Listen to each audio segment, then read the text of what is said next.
कभी कभी ऐसा महसूस होता है ना कि हमारी जिंदगी में कोई छिपी हुई शक्ति काम कर रही है। आज हम उसी रहस्य से पर्दा उठाने जा रहे हैं, अवचेतन मन। और इसे हम समझेंगे एक बहुत ही प्राचीन आध्यात्मिक नजरिए से। तो चलिए इस सफर की शुरुआत करते हैं। जरा सोचिए, हमारे मन का ही एक हिस्सा, एक छिपा हुआ इंजन जो हमारी जानकारी के बिना ही हमारी जिंदगी को चला रहा है। यही वो अनदेखी शक्ति है जिसके बारे में हम आज बात करने वाले हैं। एक पल के लिए रुककर सोचते हैं, क्या सच में हमारी जिंदगी की बागडोर हमारे ही हाथों में है, या फिर हमारे अंदर ही कोई गहरा बहाव है जो अनजाने में हमारे फैसलों और हमारे कामों को एक दिशा दे रहा है। अच्छा, इस गुत्थी को सुलझाने के लिए एक बहुत ही खूबसूरत मिसाल लेते हैं। मान लीजिए कि हमारा मन एक उपजाऊ बगीचा है। तो फिर असली सवाल ये उठता है, इस बगीचे का माली कौन है? कौन तय कर रहा है कि यहाँ कामयाबी के फूल खिलेंगे या फिर शक की जंगली झाड़ियां उगेंगी? तो ठीक है, बगीचे की बात तो हो गई, पर अब जरा उसकी मिट्टी को समझते हैं। आध्यात्मिक नजरिए से देखें तो ये अवचेतन मन आखिर है क्या और ये काम कैसे करता है? चलिए पता लगाते हैं। देखिए, जो प्राचीन ज्ञान है वो कहता है कि अवचेतन मन सिर्फ यादों से भरा कोई पुराना संदूक नहीं है, नहीं, बल्कि ये एक जादुई मिट्टी की तरह है। ये हमारे हर विचार को, हर भावना को एक बीज की तरह अपना लेता है, चाहे वो अच्छा हो या बुरा, और फिर उसे हमारी हकीकत का पेड़ बनाकर खड़ा कर देता है। और यहीं पर एक बहुत बड़ा फर्क है जिसे समझना जरूरी है। साइकोलॉजी अक्सर अवचेतन मन को अतीत की एक फाइल कैबिनेट की तरह देखती है, लेकिन अध्यात्म इसे एक आर्टिस्ट के कैनवस की तरह देखता है, एक ऐसी चीज जो भविष्य बनाती है। मतलब एक सिर्फ रिकॉर्ड रखता है और दूसरा रचना करता है।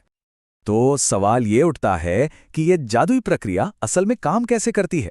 कैसे एक मामूली सा विचार हमारी असल जिंदगी की हकीकत बन जाता है? आइए इस पूरी प्रक्रिया को एक एक कदम करके समझते हैं। ये प्रक्रिया 4 बड़े ही खूबसूरत स्टेप्स में काम करती है। सबसे पहले एक साफ सुथरे विचार का बीज बोया जाता है। उसके बाद उसे अपनी गहरी भावना और पक्के विश्वास के पानी से सींचा जाता है। फिर बार बार दोहराने से ये विचार अवचेतन मन की मिट्टी में अपनी जड़ें जमा लेता है, और बस आखिर में हमारा अवचेतन मन ही ऐसी परिस्थितियां बनाने लगता है जिससे वो विचार हकीकत बन जाए। चलिए अब थ्योरी से थोड़ा प्रैक्टिस की तरफ बढ़ते हैं। कुछ ऐसी शक्तिशाली प्राचीन भारतीय तकनीकों के बारे में जानते हैं जो हमें अपने मन के बगीचे का एक अच्छा माली बनने में मदद कर सकती हैं। ये एक लाइन ही सब कुछ कह देती है। हमारे विचार, हमारी भावनाएं, हमारी कल्पना, ये सिर्फ मन में आने जाने वाली चीजें नहीं हैं। ये तो वो औजार हैं जिनसे हम अपनी दुनिया को गढ़ते हैं, अपनी दुनिया का निर्माण करते हैं।